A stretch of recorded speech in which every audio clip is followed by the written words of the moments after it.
Okay, well, welcome back to Dr. Miller's NCLEX review. Um, Today we're going to be talking about gastrointestinal disorder content. It is so important to know your content.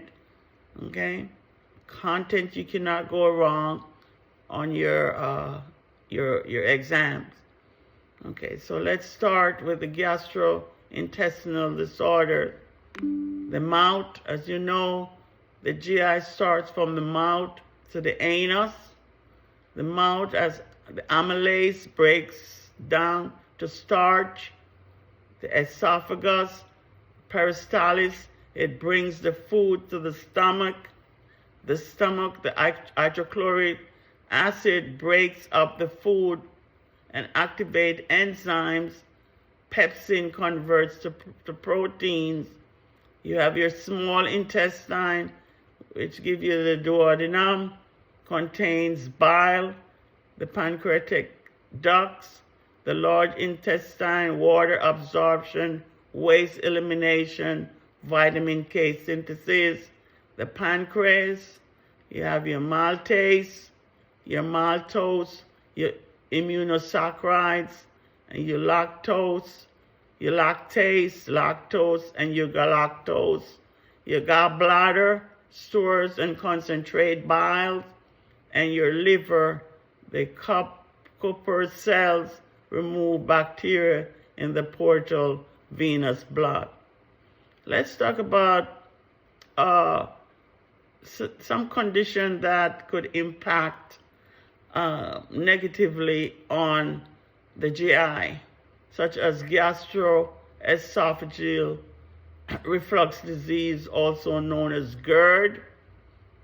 What is the patho is backflow of the gastric and duodenal contents up into the esophagus caused by dysfunction in lower sphincter.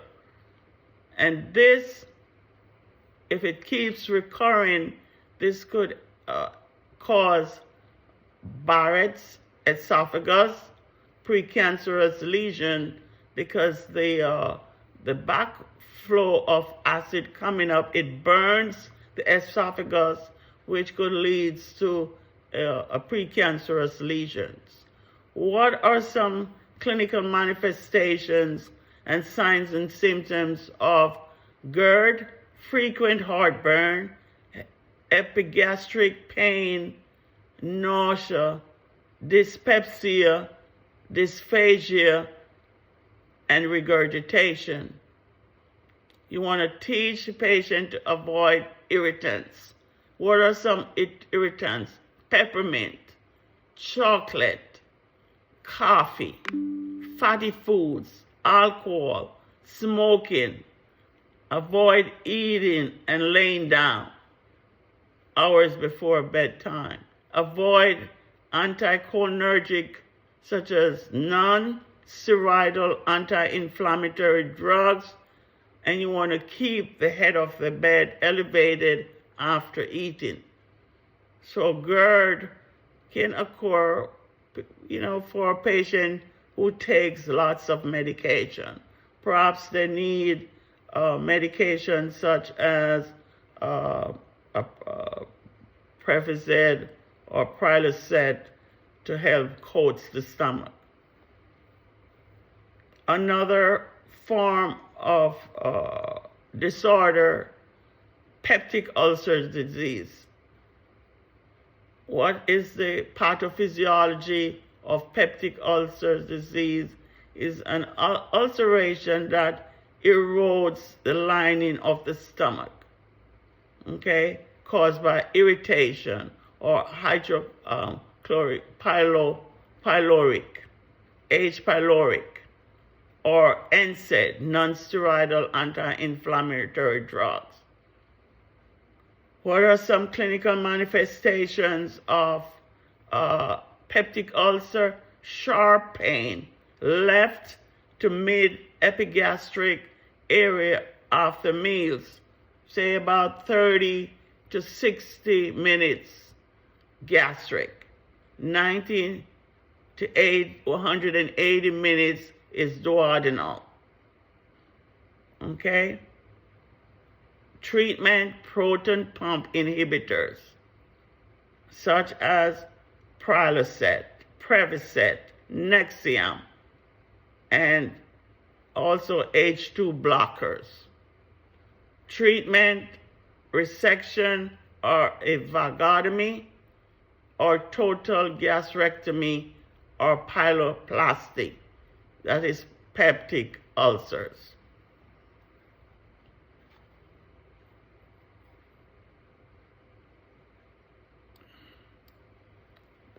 The other disorder is called cholecystitis.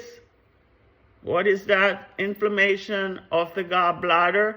It can be caused by slow bile emptying or contracted gallbladder or bacterial invasion.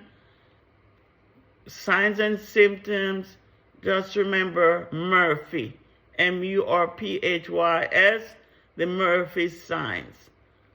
Murphy signs: I can't take deep breaths with fingers or placed, when the fingers are placed on the hepatic margin due to pain, belching, flatulence, or right upper quadrant pain.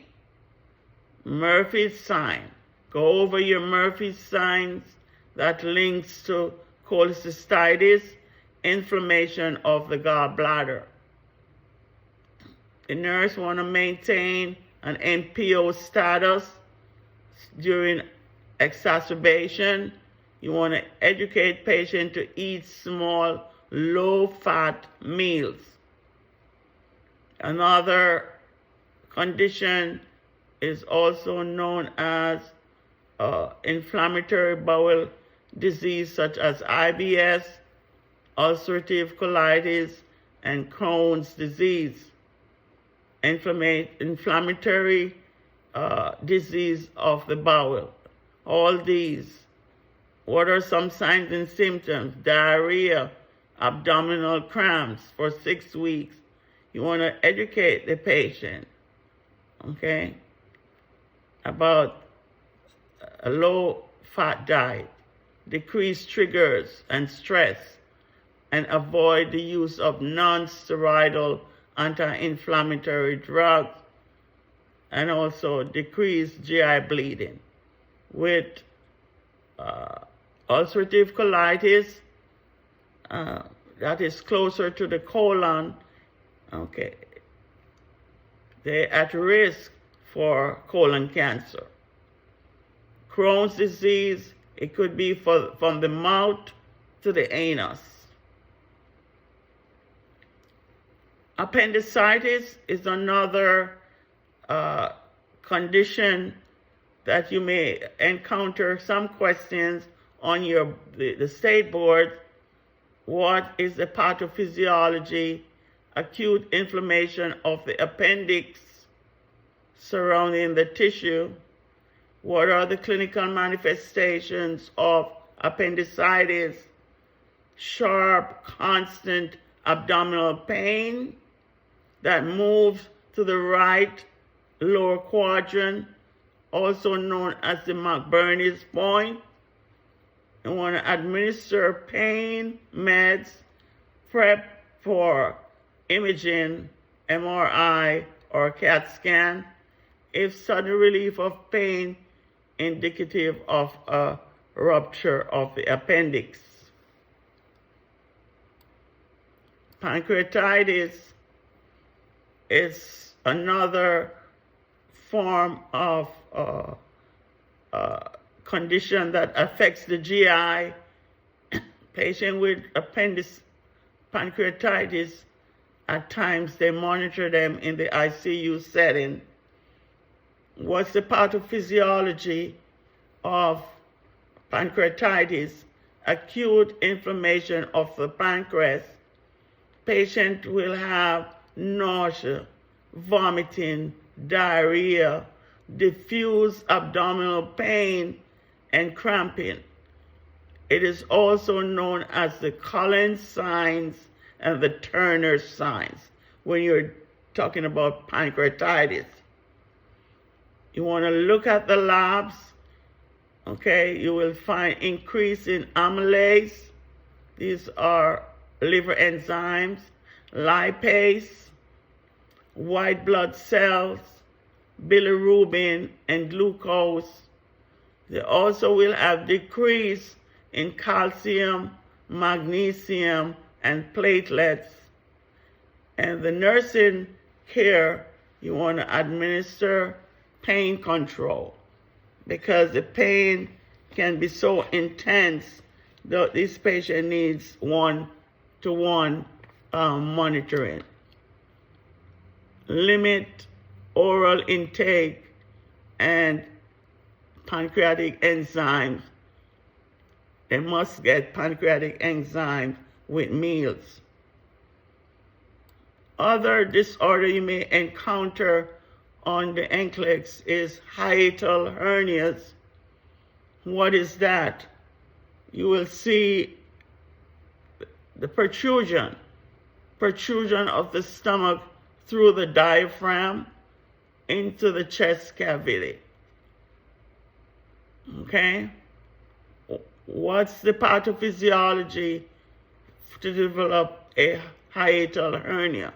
Weakening of the diaphragm that allows the fundus of the stomach in the diaphragm where the esophagus passes from the thorax to the abdomen.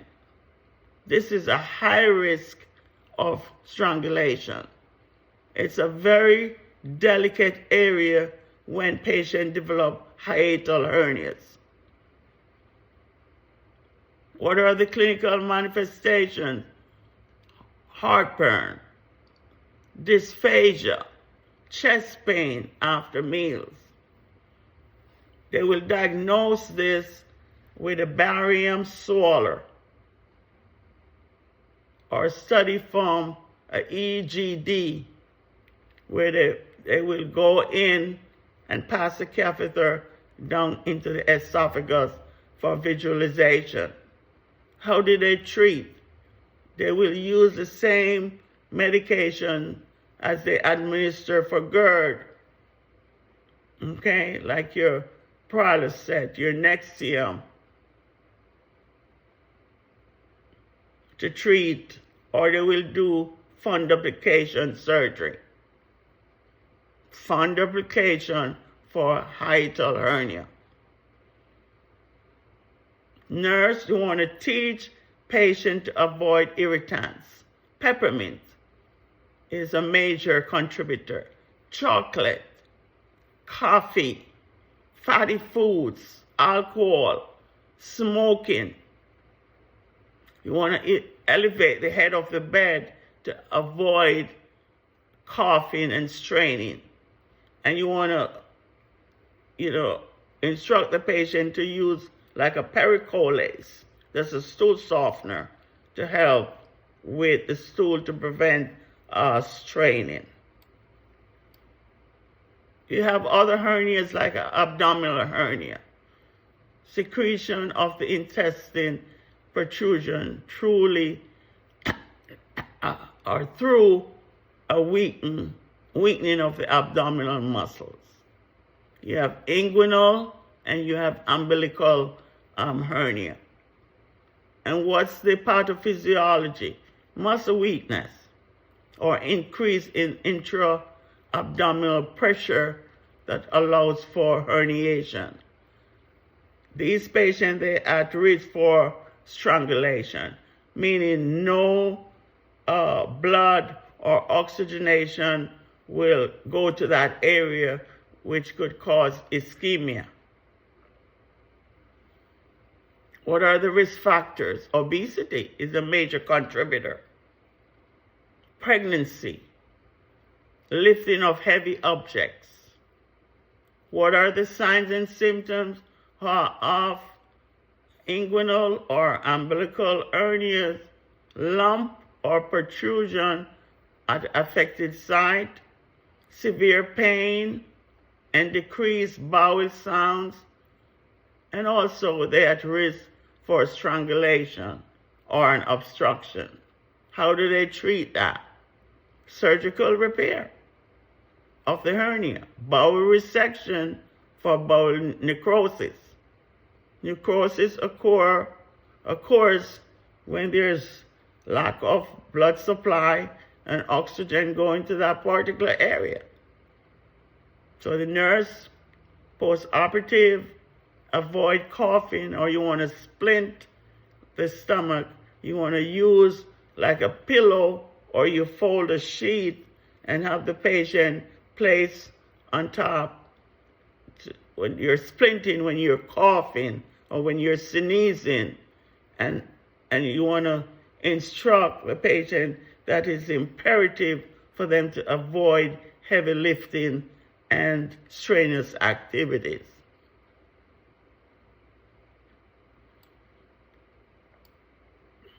Intestinal obstruction, and that could happen.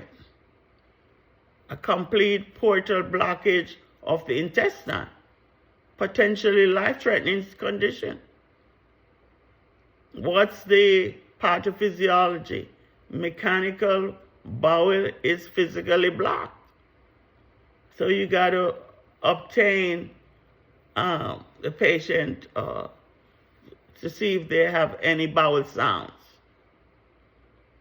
You got to do it in all 4 quadrants. Right upper, right lower, left upper, and left lower. You got to do that for at least 5 minutes. So it's 4 quadrants, so over 20 minutes, you must assess for bowel sounds. So mechanical bowel is physically blocked. What's the risk factor? Adhesion from surgery, tumor, hernia, fecal impactions. Non-mechanical, it could be paralytic ileus, neuromuscular disorder, causes decrease or absence of peristalsis. What's the risk factor? Abdominal surgery, electrolyte imbalance, inflammation, infection, intestinal ischemia. So you're going to observe for signs and symptoms, abdominal distension and pain, constipation, absence of bowel sound. So it is imperative for the nurse to do check for bowel sounds in all 4 quadrants. Small bowel, profuse vomiting, bilous or feculent, severe fluid and electrolyte imbalance, and metabolic alkalosis. That's a small bowel. And large bowel, minimal, no vomiting, no major imbalance. How do they diagnose it? Abdominal CAT scan with contrast. Remember, when they talk about contrast, you want to ascertain whether the patient has history of allergies to shellfish, iodine, or dye. Treatment, patient must be NPO, nasogastric tube, IV fluid and electrolyte, surgery, colon resection, and colostomy, lysis of adhesions. Colostomy can place that patient in social isolation because you have no control over your stool. That colostomy could be temporary or permanently. Nurse want to do strict intake and output, monitor electrolytes and acid-base balance. Peptic ulcers disease, also known as PUB. Peptic ulcer is a if excavation, hollowed out area that forms in the mucus of the stomach, in the duodenum, or in the esophagus. What are the causes? Everything that reduces the protective mucosal layer. H. pylori, bacteria that attacks the mucus. NSAID, non-steroidal anti-inflammatory drugs.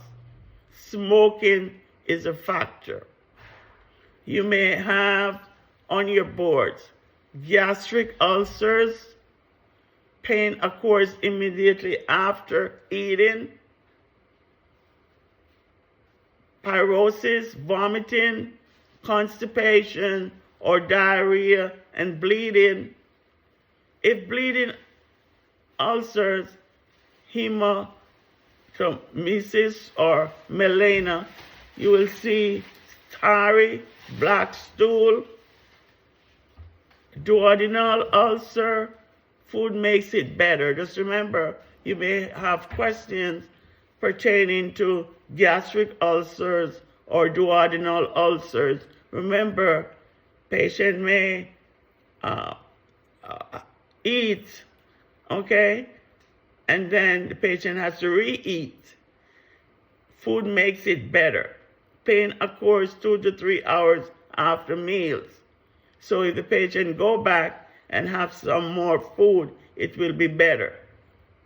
Duodenal ulcers, food makes it better. The stool will be dark and tarry. How do they treat this? How do they treat patients with these type of ulcers? Proton pump inhibitors. Remember, proton pump inhibitors, your Prilosec, your Prevacet, your Nexium. Antibiotics, if confirmed, if it's H. pylori. Bismuth, Pepto-Bismol, H2 blockers, medication that ends with tidine, antacids,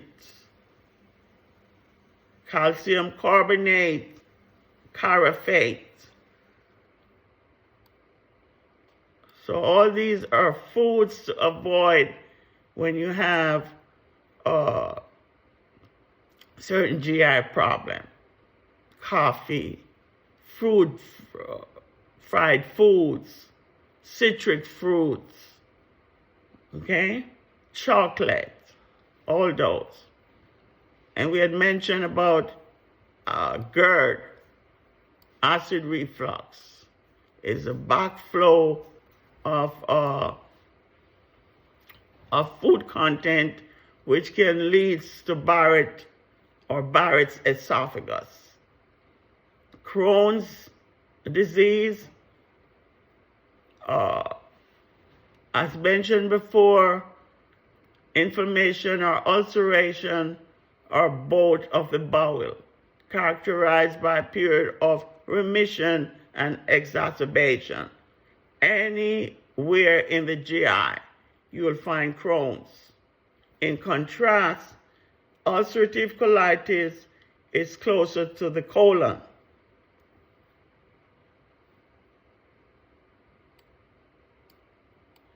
What are some complications of Crohn's? Abscess, form in the intestinal wall, fistula, worsening of the abscess, malnutrition, fissures, or strictures. How do they treat Crohn's? Diet, you want to avoid high fever, nuts, veggies, fruits, dairy, spicy, high fat, gas forming foods. Medications, mild case, they will give sulfasalazine or steroids. Second line, they will give immunosuppressive medication. They will also do teaching of ostomy if surgery occurs, smoking cessation is a must. And also TPN. Let's talk a bit about total parental nutrition. With that type of treatment, it places the patient in a total diabetic condition without history of diabetes. So when the patient is getting total parental nutrition, you must monitor the patient glucose status. And the doctor will place the patient on a sliding insulin scale.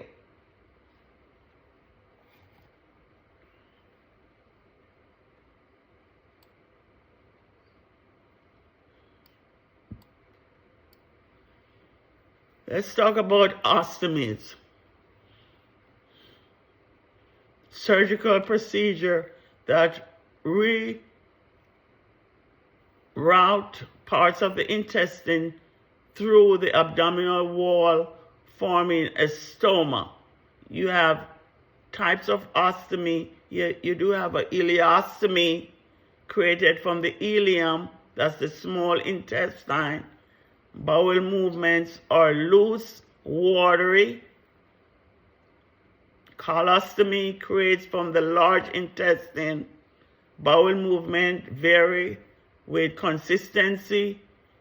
Ascending colostomy, liquid. Transverse colostomy, semi-solid.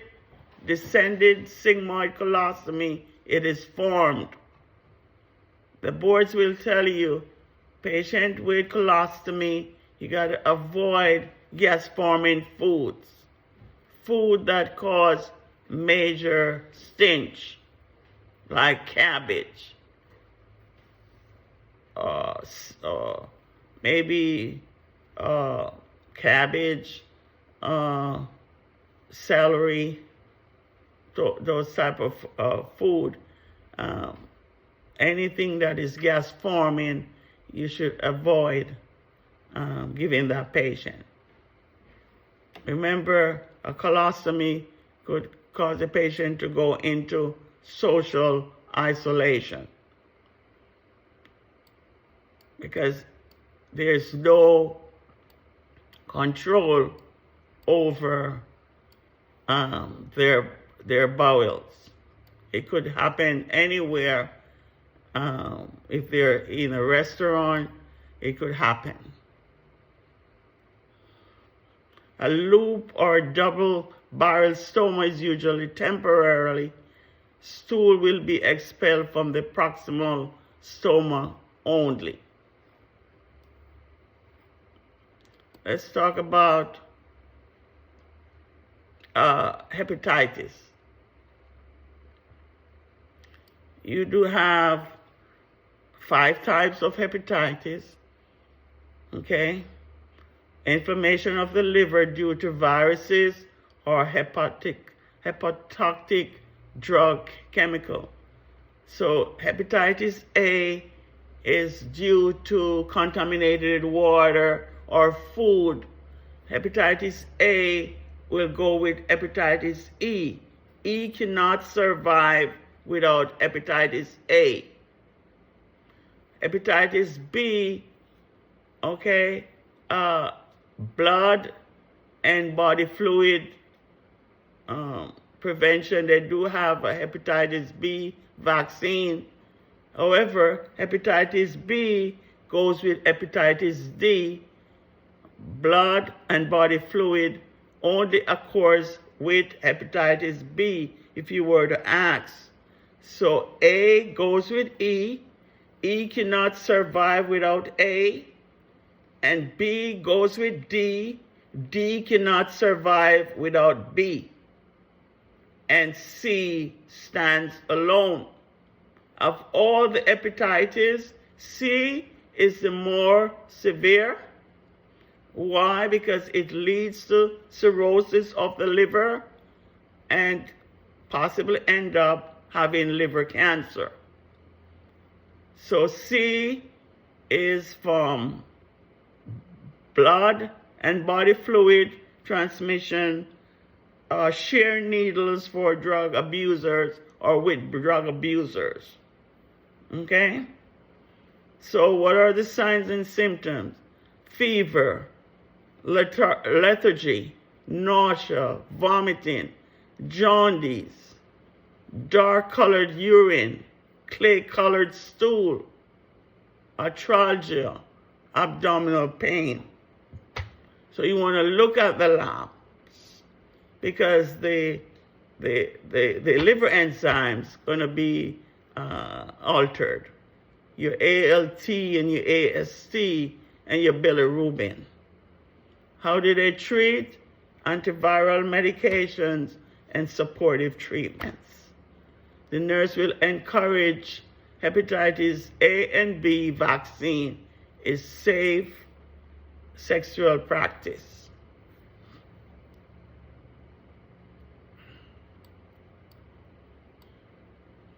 And the last of the GI problem I'm going to touch base with is bariatric surgery. Bariatric surgery is done for weight reduction of gastric capacity or absorption in morbidity obese patient.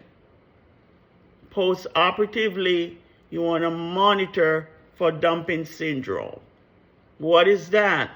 Dumping syndrome, patient had a surgical procedure on the GI, and you should not eat and drink at the same time.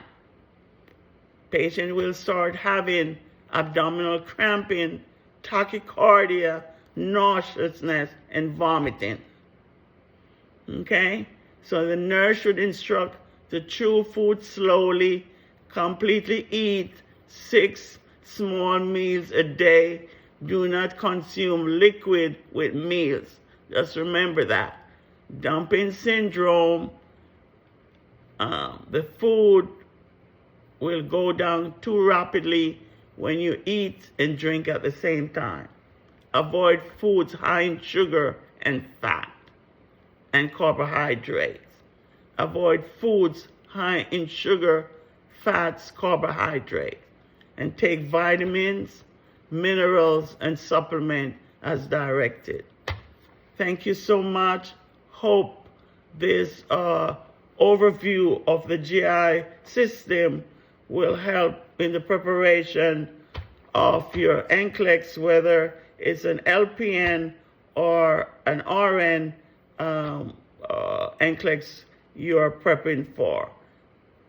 Please like, subscribe, share, and comment on the video, and I will see you next time. Thank you so much. Dr. Barbara Miller, NCLEX Review.